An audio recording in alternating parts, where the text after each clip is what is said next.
আসসালামু আলাইকুম সম্মানিত দর্শক। আশা করি দেশের বর্তমানে এই পরিস্থিতিতে আপনারা যে যেখানে আছেন সবাই ভালো আছেন। দেখুন, দক্ষিণ এশিয়ার যে রাজনীতি, সেই রাজনীতিতে একটা বহুল প্রচলিত কথা আছে এবং সেটা হচ্ছে ইতিহাস এখানে সরলরেখা হাঁটে না। ইতিহাস এখানে বারবার নিজের পুনরাবৃত্তি ঘটায় এক নিষ্ঠুর নাটকের মধ্য দিয়ে। আজ অর্থাৎ ২০২৬ সালের মধ্যভাগে দাঁড়িয়ে বাংলাদেশের সার্বিক রাজনীতির দিকে একটু ভালো করে তাকালে ঠিক সেই একই নাটকের মহড়াই আমাদের চোখে পড়ছে।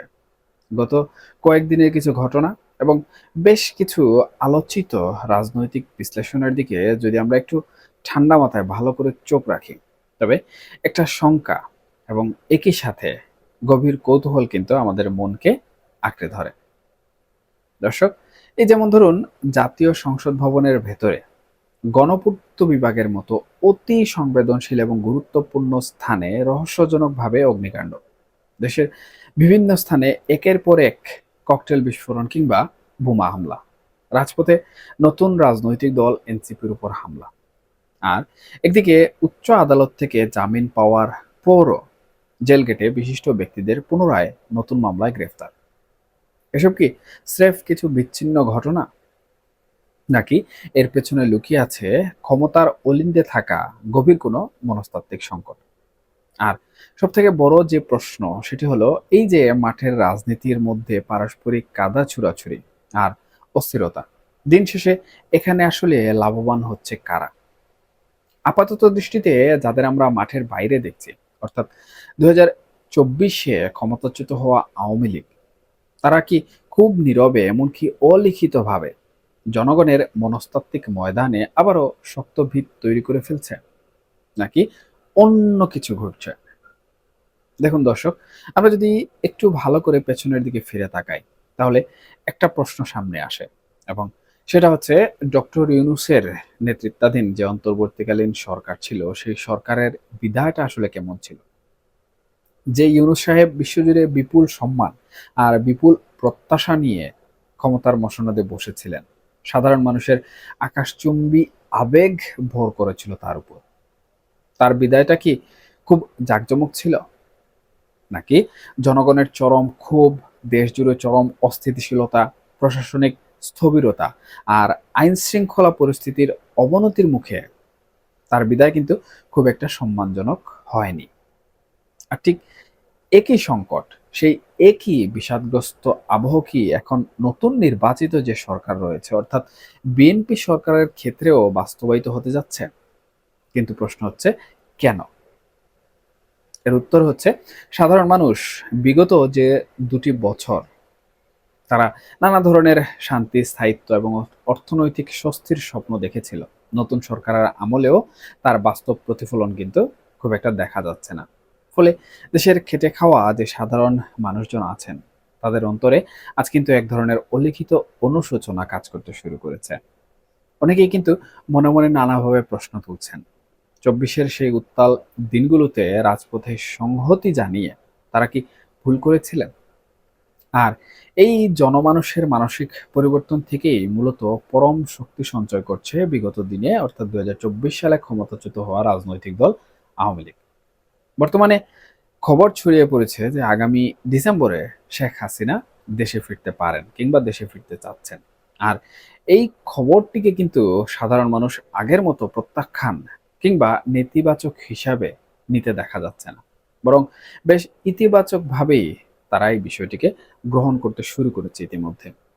কিন্তু আসল ঐতিহাসিক প্রশ্ন হলো, আওয়ামী লীগ কি সাধারণ মানুষের মনের এই সূক্ষ্ম পরিবর্তন বা পালস আদৌ কি কোনোভাবে ধরতে পারছে?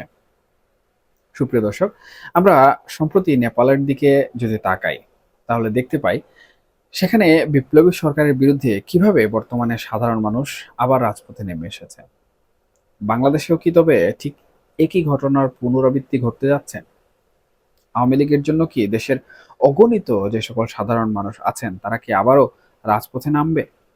শেখ হাসিনা দেশে ফিরলে জনগণ কি তাকে নতুন করে আবারও গ্রহণ করে নেবে? এই রোমাঞ্চকর এবং জটিল রাজনৈতিক সমীকরণের উত্তরগুলো খুঁজতেই মূলত আজকের এই বিশেষ আলোচনা। দেখুন সুপ্রিয় দর্শক, রাজনীতির মাঠে সম্প্রতি যে ঘটনাগুলো ঘটেছে সেই ঘটনাগুলোর দিকে তাকালে সত্যিই কিন্তু আমার দৃষ্টিতে অবাক হতে হয়। রাজনীতির বিশ্লেষকদের আলোচনায় যে বিষয়টি বারবার উঠে আসছে তা হলো সংসদ ভবনের মতো দেশের সর্বোচ্চ যে নিরাপত্তার জায়গা, সেই জায়গায় আগুন লাগার ঘটনা। কেউ কেউ এটাকে দুর্ঘটনা কিংবা শর্ট সার্কিট বলে চালিয়ে দেওয়ার চেষ্টা করতেই পারেন। কিন্তু যেখানে একটি দেশের নীতি নির্ধারণ করা হয়, যেখানে ২৪ ঘন্টা উচ্চ নিরাপত্তা প্রহরা থাকে, সেখানে এত সহজে আগুন লেগে যাওয়া আসলে কোনো স্বাভাবিক ঘটনা হতে পারে বলে আমি মনে করি না। ঠিক এই ঘটনার পরপরই আমরা কি দেখলাম? আমরা দেখতে পেলাম মতিঝিলে ছাতা বোমা উদ্ধার, উত্তরায় পরপর দুটি শক্তিশালী বোমা বিস্ফোরণ, কিংবা মাদারীপুরে বিস্ফোরণে বসতঘরের চাল উড়ে যাওয়ার ঘটনা। এগুলো কিন্তু কোনো সাধারণ আইন শৃঙ্খলা পরিস্থিতির অবনতি নয়। রাজনৈতিক যে সকল পণ্ডিতরা রয়েছেন, সেই সকল পণ্ডিতদের একাংশ বর্তমান সময়ে মনে করছেন এগুলো আসলে বড় কোনো রাজনৈতিক চালের ড্রেস রিহার্সাল। অর্থাৎ নতুন বিএনপি সরকারকে আন্তর্জাতিক ও একই সাথে দেশীয় পরিমণ্ডলে অকার্যকর ও অস্থির হিসাবে প্রমাণ করার এক সুদূর প্রসারী নকশা। কিন্তু রাজনীতি তো আর শুধু কামানের গুলা আর বোমার শব্দে কখনোই চলে না, তাই না? রাজনীতি চলে জনমতের মনস্তত্ত্বে। বিএনপির অভ্যন্তরের রাজনীতিবিদরা সম্প্রতি প্রকাশ্যেই বলছেন যে বিরোধী শক্তিগুলো দীর্ঘ ২ বছর ধরে ক্রমাগত বিএনপিকে গালিগালাজ করছে, উস্কানি দিয়েছে। আর তার এই প্রতিক্রিয়া হিসাবে রাজপথে এই সংঘাতময় মব কালচার বর্তমান সময়ে এসে দেখা যাচ্ছে। কিন্তু প্রশ্ন থেকে যায়, রাজনীতির মাঠে কে কাকে উস্কানি দিল? সেটা দিয়ে কি সাধারণ মানুষের চাল ডালের দাম কমে? বাজার দরের আগুন কি নিভে যায়? একটা নির্বাচিত সরকার দেশ চালাচ্ছে, কিন্তু ক্ষমতার পেছনের অদৃশ্য কোনো শক্তি কি তবে সব নিয়ন্ত্রণ করছে? সাধারণ মানুষ আজ কিন্তু দেখছে জামিন পাওয়ার পরও বিশিষ্ট ব্যক্তিদের জেল গেটে পুনরায় আবার নতুন কোনো হত্যা বা ডাকাতির মামলায় গুমরে দেওয়া হচ্ছে, আটক করা হচ্ছে। আইনের শাসনের এই ব্যত্যয় বিগত আমলে যেমন ছিল, এখনো কিন্তু ঠিক একইভাবে অব্যাহত রয়েছে। এক জাঁকজমকপূর্ণ আশার আলো দেখিয়ে সরকার গঠিত হলেও মানুষের জীবনের যে স্বস্তি, সেই স্বস্তি কিন্তু এখন পর্যন্ত বাংলাদেশে ফিরে আসেনি। আর সুপ্রিয় দর্শক, ঠিক এই জায়গাটিতেই আমাদের ঐতিহাসিক রেফারেন্স টানা আমি মনে করি অনেক বেশি প্রয়োজন। দেখুন, বিশ্ব ইতিহাসের দিকে তাকালে খুব স্পষ্টভাবে দেখা যায় বিপ্লব কিংবা গণ অভ্যুত্থানের পর নতুন শাসকরা যখনই আসলে সাধারণ মানুষের রুটি রুজির সংস্থান এবং স্বাভাবিক যে নিরাপত্তা, সেই নিরাপত্তাকে নিশ্চিত করতে ব্যর্থ হয়, তখনই কিন্তু পুরনো ব্যবস্থার প্রতি মানুষের এক ধরনের নস্টালজিয়া বা সুপ্ত ভালোবাসা তৈরি হয়।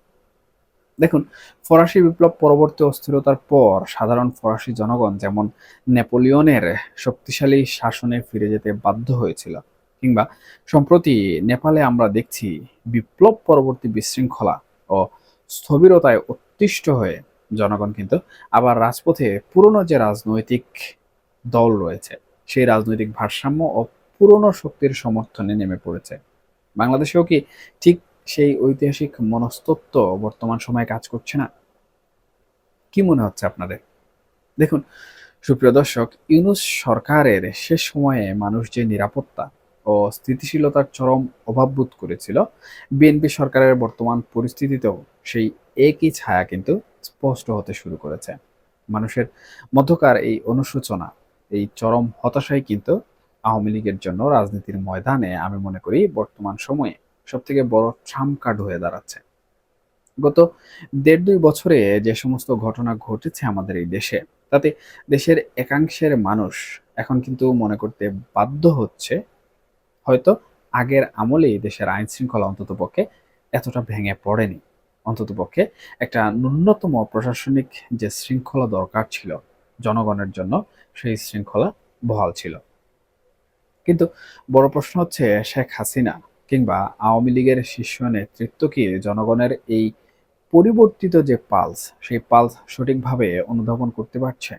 তারা কি আদৌ বুঝতে পারছে যে রাজপথ এখন এক ভিন্ন মনস্তাত্ত্বিক মোড়ে দাঁড়িয়ে আছে? দেখুন, ভারতের সাথে সম্পর্ক, আন্তর্জাতিক কূটনীতি কিংবা দেশের ভেতরে ক্ষমতার যে ত্রিভুজ খেলা বর্তমান সময়ে চলছে, তাতে স্পষ্ট যে আন্তর্জাতিক শক্তিগুলোও কিন্তু বাংলাদেশে একটা স্থায়ী এবং প্রশাসনিকভাবে শক্ত হাত দেখতে চায়। সেনাবাহিনী, রাষ্ট্রপতি এবং কূটনৈতিক অঙ্গনের মধ্যে যে এক প্রকার স্নায়ুযুদ্ধ বা গুমট আবহ কাজ করছে, তা কিন্তু প্রমাণ করে যে বর্তমান বিএনপি সরকার ভেতরে ভেতরে আসলে কতটা অস্থির। এমনকি বিদেশি প্রতিনিধি বা সার্জিও গুরের সফর কিংবা রোহিঙ্গা করিডোর ইস্যু নিয়ে যে আন্তর্জাতিক চাপ বর্তমান সময় তৈরি হচ্ছে, সেখানে সরকারের শক্ত হয়ে দাঁড়ানোর সক্ষমতা নিয়েও কিন্তু বর্তমান সময়ে বহু প্রশ্ন উঠছে। দেখুন সুপ্রিয় দর্শক, এমন একটা নাজুক মুহূর্তে শেখ হাসিনার ডিসেম্বরে দেশে ফেরার যে গুঞ্জন, সেই গুঞ্জনটা কিন্তু আর ৮-১০টা সাধারণ রাজনৈতিক যে সংবাদ রয়েছে সেই সংবাদের মতো নয়। এটি রাজনীতিতে এক নতুন ঝড়ের পূর্বাভাস। জনগণ যদি বিগত ইউনূস আমল এবং বর্তমান সময়ের যে অস্থিরতা, সেই অস্থিরতায় ক্রমাগত ক্ষুব্ধ হতে থাকে, তবে তাদের কাছে আওয়ামী লীগের এই যে ফিরে আসা, এটা আসলে কোনো পরাভব নয়, বরং এক ধরনের মুক্তি বা সুরক্ষার আশ্রয় হিসাবে বিবেচিত হতে পারে। কিন্তু এর জন্য আমি মনে করি আওয়ামী লীগকেও অত্যন্ত চতুরতার সাথে রাজনীতিকে পড়তে হবে। স্রেফ পুরনো যে স্লোগান বা পুরনো যে স্ট্র্যাটেজি, সেই স্ট্র্যাটেজি দিয়ে বর্তমান সময়ে রাজপথ পুনর্দখল করা যাবে না। বরং জনগণের এই আত্মগ্লানি এবং অনুশোচনাকে রাজনৈতিক শক্তিতে বর্তমান সময়ে তাদেরকে রূপান্তর করতে হবে।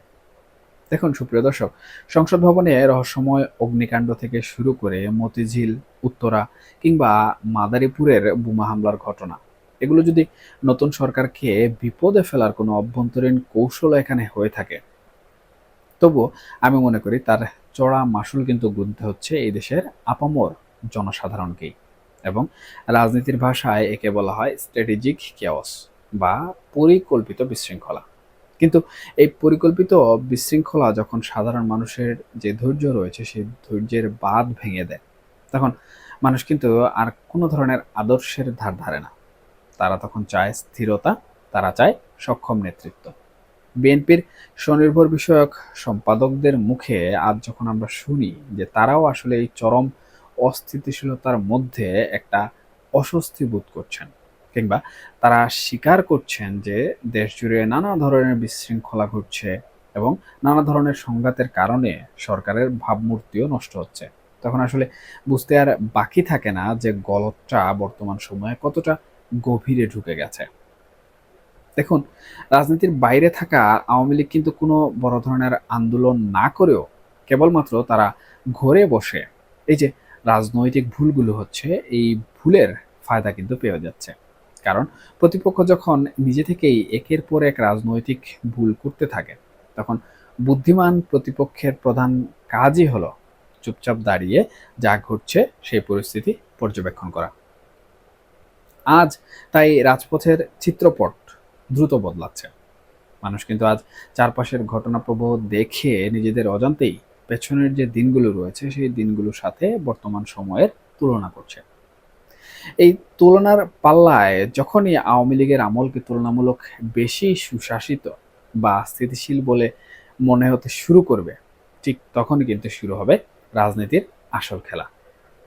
দর্শক, নেপালের জনগণ যেমন বিপ্লবী আমলের ব্যর্থতার পর নতুন করে নিজেদের অধিকার ও পুরনো ব্যবস্থার সুরক্ষার জন্য মাঠে নেমেছে, বাংলাদেশের রাজনৈতিক ইতিহাসেও হয়তো সেই মাহেন্দ্রক্ষণ আমার দৃষ্টিতে বা মনে হচ্ছে খুব দূরে নয়। সুপ্রিয় দর্শক, শেখ হাসিনা যদি চলতি বছরের ডিসেম্বরে সত্যি সত্যি দেশে ফেরেন এবং আওয়ামী লীগ যদি সাধারণ মানুষের এই হতাশা ও পালস যেটি রয়েছে সেই পালসকে সঠিক উপায়ে রাজনৈতিক কর্মসূচিতে রূপ দিতে পারে, তবে রাজপথে আবারও কিন্তু এক অভূতপূর্ব পরিবর্তন আমরা হয়তো দেখতে পাবো। কারণ দিন শেষে ইতিহাস আসলে প্রমাণ করে জনগণ আবেগ দিয়ে বিপ্লব তৈরি করতে পারে, কিন্তু রুটি রুজি আর জীবনের নিরাপত্তার জন্য তারা সবসময় শেষ পর্যন্ত একটি পরীক্ষিত এবং শক্তিশালী কাঠামোর কাছেই আশ্রয় খোঁজে। এখন আসলে সময়ের অপেক্ষা সেই ঐতিহাসিক রূপান্তরের সাক্ষী হতে বাংলাদেশ কতটা প্রস্তুত সেটা দেখার জন্য। এখনকার মতো এই পর্যন্তই। সবাই ভালো থাকবেন, সুস্থ থাকবেন, অবশ্যই অবশ্যই নিরাপদে থাকবেন। দেখা হবে পরবর্তী কোনো আলোচনায়। আল্লাহ হাফেজ।